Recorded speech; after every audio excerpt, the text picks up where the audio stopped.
In the center of the restaurant, glowing with Christmas lights, Finn Archer quietly slipped a small cake before his son, Otis Archer, during his brief break. Father and son lit a single candle, smiling softly as though hiding the entire world. At the table by the window, Vivian Sterling, the CEO who always dined in silence, suddenly froze, her knife and fork suspended. For the first time in 10 years, she saw Christmas truly exist, and she whispered, her voice trembling, "Can I join you?" The restaurant had been open since 1973, a cornerstone establishment on the east side of the city where old brick walls met floor-to-ceiling windows of new glass. It had weathered recessions and renovations, maintaining its reputation as the place where families came for occasions that mattered. On Christmas Eve, it transformed into something that belonged on a postcard sent from a better, gentler world. Garlands of fresh pine draped across exposed wooden beams, filling the air with the scent of forest and winter.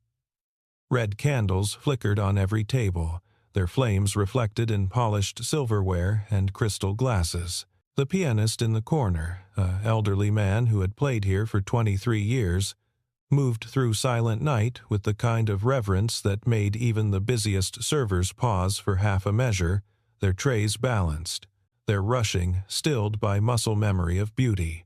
The dining room was full to capacity. Families crowded around large tables, children in their holiday finest, velvet dresses and tiny bow ties, faces flushed with excitement and sugar from hot chocolate topped with miniature marshmallows. Grandparents raised glasses of wine that caught the candlelight like rubies, toasting to health and happiness and the blessing of another year together. Laughter rose and fell in waves that crashed against the brick walls and rolled back softer, kinder. The sound of silverware against porcelain created a rhythm that spoke of abundance, of togetherness, of everything the season promised to those who had people to share it with. Conversations overlapped in a symphony of connection, children pleading for one more breadstick, mothers reminding them to use napkins, fathers telling the same stories they told every year because tradition mattered more than novelty. Finn Archer moved through this world like a shadow, present but unnoticed, essential but invisible. At 36, he had worked at the restaurant for 4 years, first as a server when he desperately needed any job that would let him support his son, then taking on maintenance work when the night manager discovered he could fix a broken espresso machine with nothing but a screwdriver. Patience and knowledge inherited from a father who had worked as a mechanic before arthritis claimed his hands.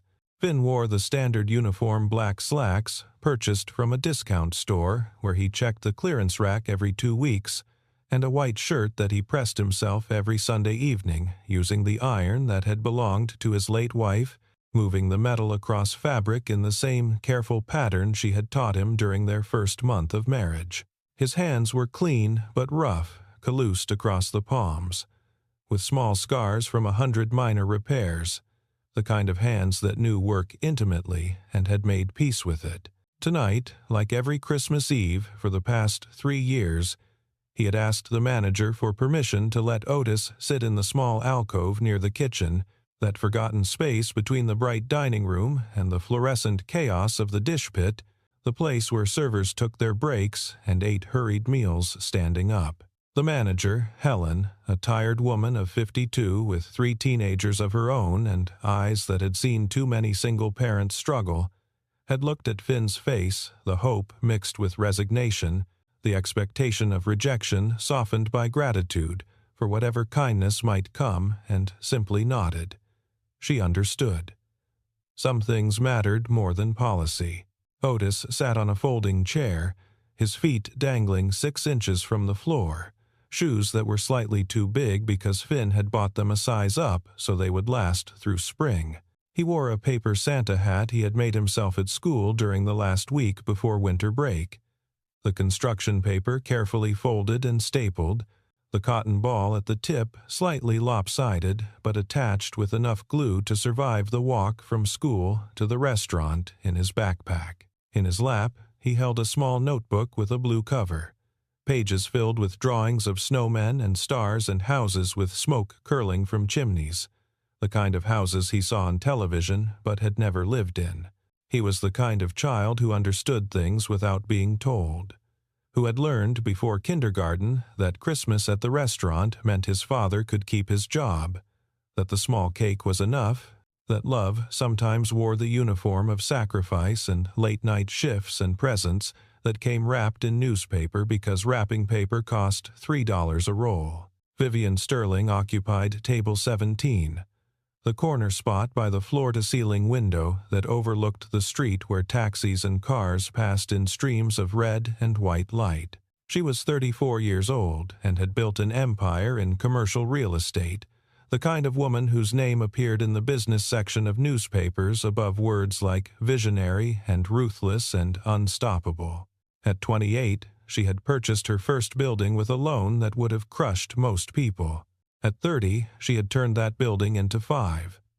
Now she owned properties in 7 states, each one managed with the same cold efficiency that had made her successful and utterly alone. She came to this restaurant 3 times a week, always alone, always ordering the same thing: grilled salmon with no sauce, because she did not trust her body to digest rich food after years of eating meals from her desk, steamed vegetables cut into uniform pieces, a single glass of white wine that she sipped exactly 3 times before abandoning. The servers knew not to make small talk. The manager knew to seat her away from families, away from celebrations, away from anything that might remind her of what she did not have.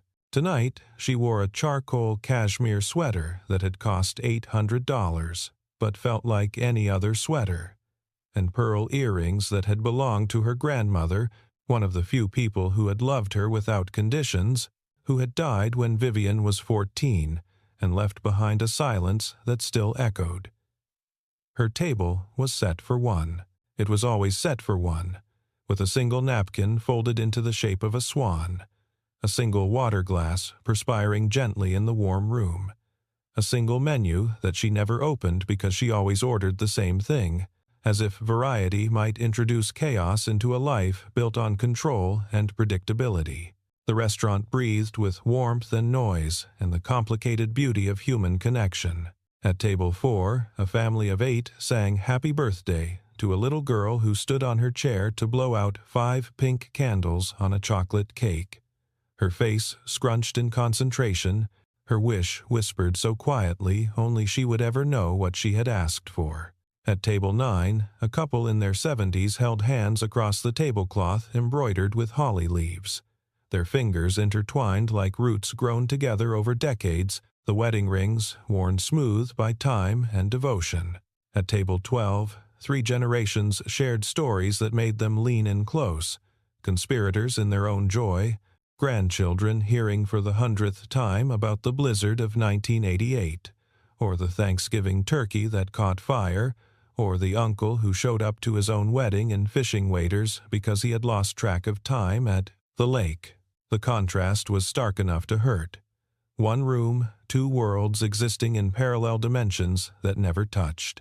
Tables filled with noise and light and belonging, where people laughed too loud and talked with their mouths full and reached across plates to steal French fries from each other because that was what family meant. And then, table 17, where Vivian Sterling cut her salmon into precise 1-inch squares and chewed each bite exactly 20 times, a habit she had developed at boarding school, when eating was just another task to complete efficiently, when dining halls were places to survive rather than enjoy, when she had learned that if you ate quickly enough, you could leave before anyone noticed you were alone. Finn's break came at 8:30, right between the dinner rush when the kitchen moved like a machine and the late crowd who would arrive after theater performances and holiday parties ended. He had 45 minutes before he would need to be back on the floor, clearing tables and refilling water glasses and answering the same questions about tonight's specials that he had answered 200 times already.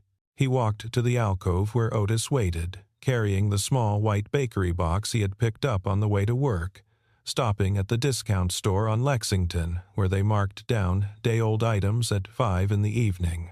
Inside was a cupcake from the clearance rack, chocolate with vanilla frosting, reduced from $3 to $1.50 because the frosting had smeared slightly during the day, creating a small imperfection that made it unsellable at full price, but perfectly fine for a 7-year-old boy who would not care if the swirl was crooked. Finn had smoothed it as best he could with the back of a plastic knife from the break room, trying to make it look intentional, like he had chosen this design specifically. Now, he set it in front of his son like it was something precious, like it was a layered cake from the French bakery downtown where a single slice cost more than Finn's hourly wage. From his pocket, he produced a single birthday candle, white and thin, the kind that came in a package of 50 for $2 at the grocery store, the kind he bought once a year and rationed for small celebrations, Otis's actual birthday in March, and Christmas, and sometimes on Fridays when the week had been particularly hard, and they both needed a reminder that small joys still existed in a world that often felt designed to crush them. Otis looked up at his father. His eyes, the same hazel as Finn's, the same eyes that had belonged to Finn's own mother who had died when he was 12, held something ancient and young at the same time, a wisdom that came from watching his father work 3 jobs to keep them fed, mixed with the innocence of a child who still believed that goodness would be rewarded. "Is it okay to do this here?" he whispered, his voice barely audible above the distant clatter of dishes and the muffled sounds of celebration from the dining room. "We'll be quick," Finn said. He struck a match from a book he had taken from the bar, the kind with the restaurant's logo printed on the front.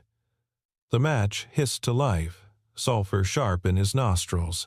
He cupped his hand around the flame to shield it from the draft that came from the kitchen door, swinging open and closed, as servers rushed between worlds. He touched the match to the wick. The candle caught, burning steady and bright. A single point of light in the dim alcove that smelled of industrial soap and fryer oil, and underneath it all, the faint scent of cinnamon from someone's discarded hot chocolate. They sat together in that small space between the kitchen and the dining room, between the clatter of dishes being washed by men who spoke Spanish and laughed at jokes. Finn did not understand, and the murmur of satisfied customers who would leave generous tips because Christmas made people feel wealthy even when they were not. Otis began to hum Jingle Bells under his breath, a sound so soft it might have been mistaken for the building settling or the hum of the industrial refrigerator in the back. Finn hummed along, his voice slightly off-key but earnest. For 3 minutes and 40 seconds, they existed in a bubble of their own making. A private world where poverty did not matter because they had each other, where a $1.50 cupcake tasted like a feast because it was shared with love. "Dad," Otis said, his voice barely audible, fragile as spun glass. "I'm sorry we can't go home and have a big dinner like other families." Finn reached across the small plastic table and took his son's hand. The boy's fingers were cold despite the warmth of the restaurant. Always cold because he was too small to generate enough body heat because the winter coat Finn had bought him from the thrift store was good but not great, serviceable but not perfect. His throat tightened with the familiar ache of wanting to give his son the world and having only a cupcake to offer. "Otis, listen to me. You are my family. Sitting here with you is the best Christmas I could ask for, but I didn't get you anything." Otis's eyes dropped to the table. All the other kids at school were talking about the presents they bought their parents. Timothy got his mom a necklace. Sarah made her dad a picture frame. "I didn't have money for anything. You're here. That's everything." Finn squeezed his son's hand gently. "You know what the best present is? Having someone who wants to spend time with you. Everything else is just stuff. You are the gift, Otis. You always have been." Otis smiled, small and certain, the kind of smile that came from a deep well of trust. He leaned forward, closed his eyes for 3 full seconds like he was making a wish he truly believed would come true, and blew out the candle. The smoke curled upward in a thin ribbon, disappearing into the restaurant's warm air, carrying whatever hope a 7-year-old boy had whispered into the darkness. From table 17, Vivian Sterling watched it all. She had not meant to. She had been cutting another piece of salmon when the small movement in her peripheral vision caught her attention. A man and a boy huddled over something tiny. A candle. A song hummed so quietly she could not make out the melody. The joy on the child's face when he blew out the flame. The way the man's shoulders relaxed, just for a moment, as if he had given his son the world. Something in Vivian's chest cracked. It was a small sound, like ice breaking on a frozen lake when spring first arrives. She set down her fork. She could not remember the last time she had attended a celebration. Business dinners, yes. Charity galas where she wrote checks and left before dessert. But an actual celebration, the kind where people meant what they said when they clinged glasses, she could not remember. Her parents had divorced when she was 6. Her father remarried and started a new family. Her mother moved to Europe and sent birthday cards that arrived 3 weeks late. Vivian had learned early that achievement was something you could control. Success had rules. Loneliness just was. But watching that father and son, Vivian felt something she had not allowed herself to feel in a decade. Envy. Not for money or status, she had those. Envy for the simple fact of being wanted, of having someone wait for you, of mattering in a way that had nothing to do with quarterly earnings or shareholder value. She lifted her hand. The server, a young woman named Claire, appeared instantly. "Yes, Miss Sterling? That man?" Vivian said, nodding toward the alcove. "Is he a guest?" Claire followed her gaze. "That's Finn. He works here, server and maintenance. That's his son, Otis." Vivian's hand went to her wine glass. She did not drink. She set it down. "Does he often bring his son to work?" "Only on holidays. He's a single dad. Can't afford a sitter, I think. Helen lets him as long as the boy stays out of the way." Vivian nodded slowly. She looked at her plate. Half the salmon remained. She had no appetite. For 10 years, she had eaten Christmas dinner alone in this restaurant, because it was open, because it was neutral territory, because going home to her empty penthouse apartment felt worse. She had told herself it was a choice. Now, watching a man who had so little create something so whole, she understood it had been a lie. She stood. The movement was sudden enough that Claire stepped back. "Miss Sterling? Is everything all right? I need to speak with him." "With Finn?" "Yes." Claire's expression shifted to concern. "Did he do something wrong?" "No." Vivian's voice was firm. "Nothing wrong." She crossed the dining room. Her heels clicked against the hardwood floor.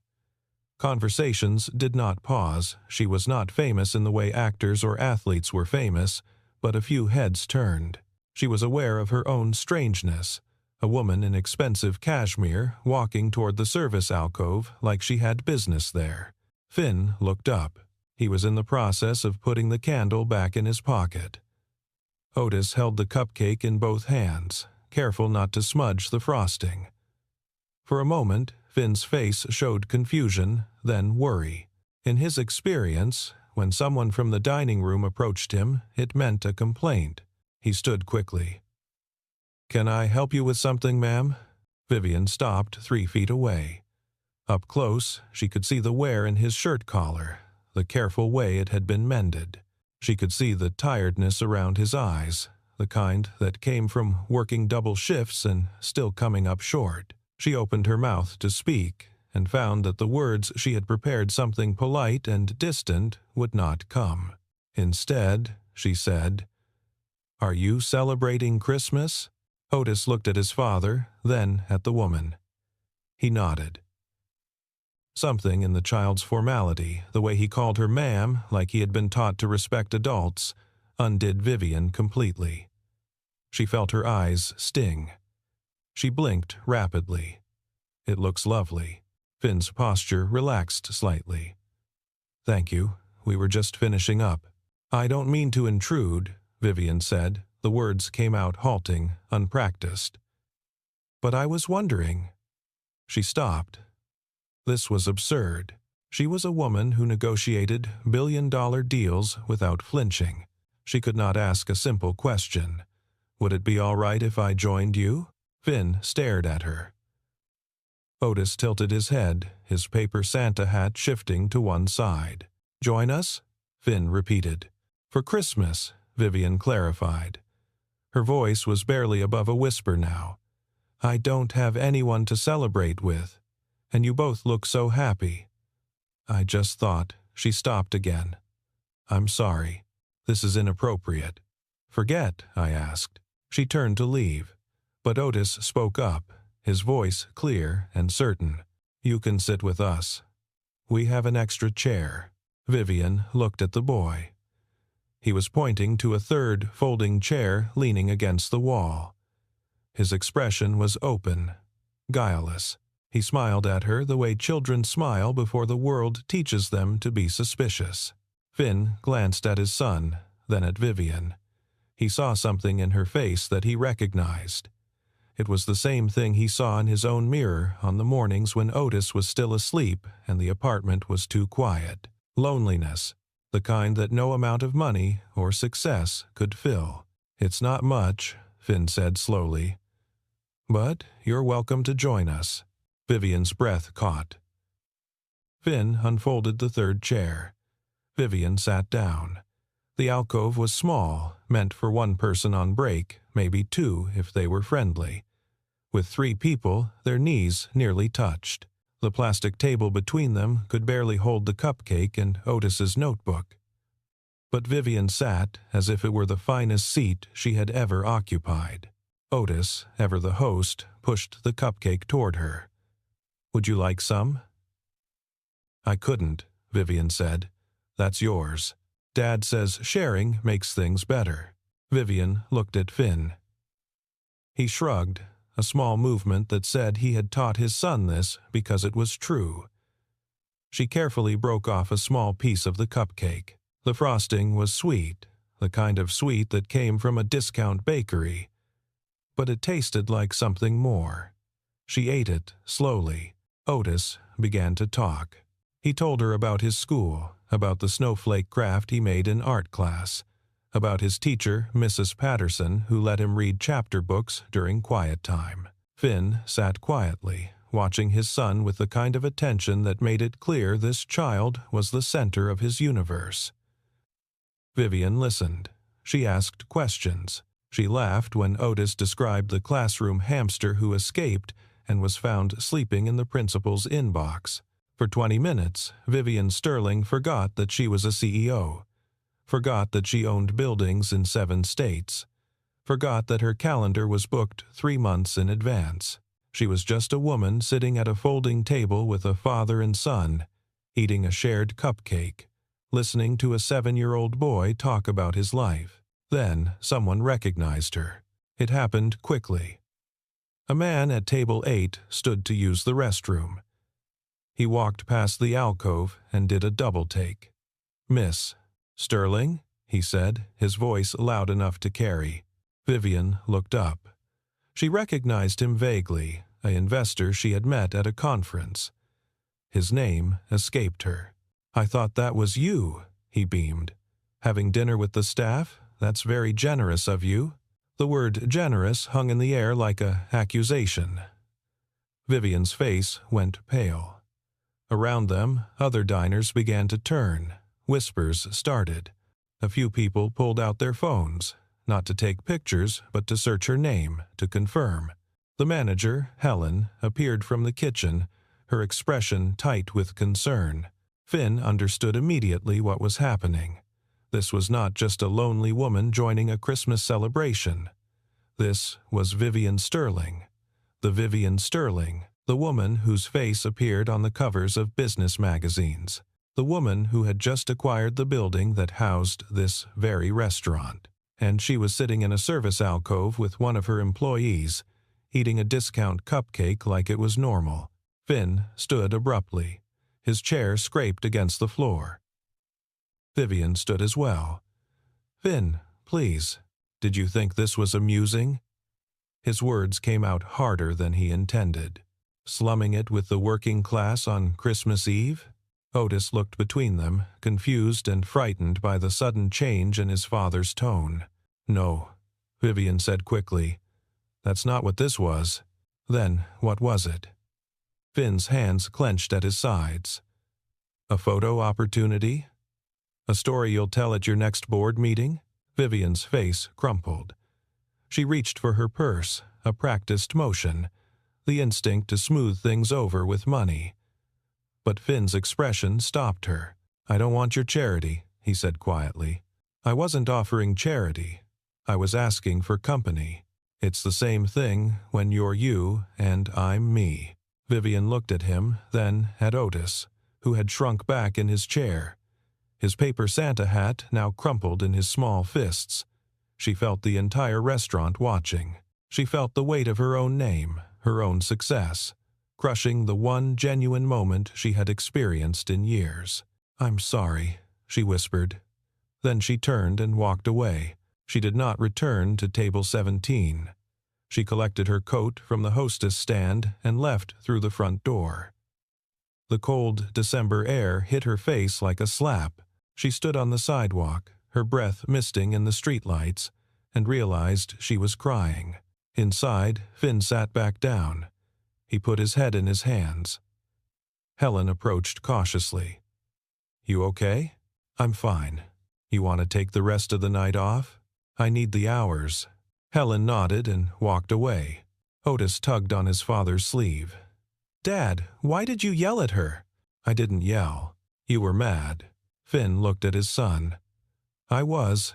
I thought she was making fun of us." "She wasn't making fun," Otis said, with the certainty of childhood. "She was lonely." The words landed like stones. Finn replayed the conversation in his mind. The way Vivian's hands had shaken when she asked to join them.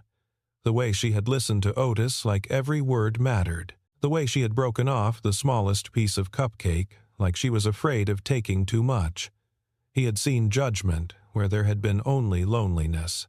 "I think you're right," Finn said softly. "Then why did she leave?" "Because I made her feel bad." Otis frowned. "You should say sorry." "I don't think I'll get the chance." The rest of Finn's shift passed in a blur.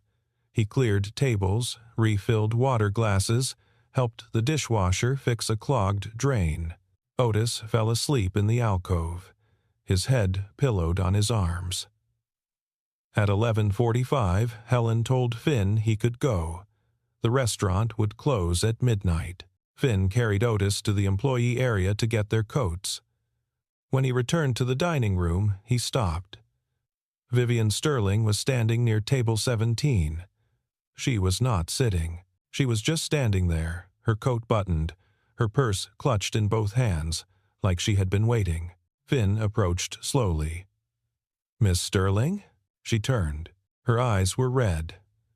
"I came back to apologize." "You don't need to." "I do." She took a breath. "I'm sorry for putting you in that position. I wasn't thinking about how it would look. I was just..." Her voice broke. "I saw you with your son, and I wanted to feel that. Just for a minute. I wanted to know what it was like to be part of something."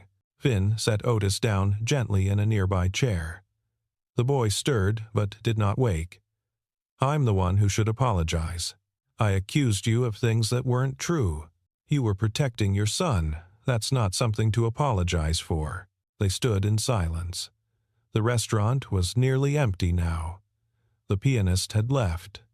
The last few servers were stacking chairs. Outside, snow had begun to fall, light and delicate, the kind that disappeared the moment it touched the ground. Otis woke up. He rubbed his eyes and saw Vivian. His face lit up. He reached into his coat pocket and pulled out the paper Santa hat. It was wrinkled and slightly torn, but he held it out to her. "You forgot this." Vivian stared at the hat. "I didn't. I made it for you," Otis said. so you could be part of our Christmas party." Vivian took the hat with shaking hands. She put it on her head. The cotton ball hung limply to one side, and then she cried. Not the careful, controlled tears of earlier, but deep, wrenching sobs that came from a place she had locked away for decades. She covered her face with her hands, ashamed of the rawness of it. Otis got up and hugged her waist. Finn stepped forward, awkward but genuine, and put a hand on her shoulder. They stood like that, three people who barely knew each other, connected by the simplest and most profound of human needs, the need not to be alone.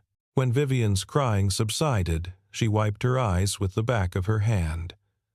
"I don't know how to do this," she said. "I don't know how to let people in." "None of us really do," Finn said. "We just try." Vivian looked at him. "Can I tell you something?" "Of course. I grew up in boarding schools. My parents were always traveling, always busy. I learned early that if I wanted love, I had to earn it with achievements.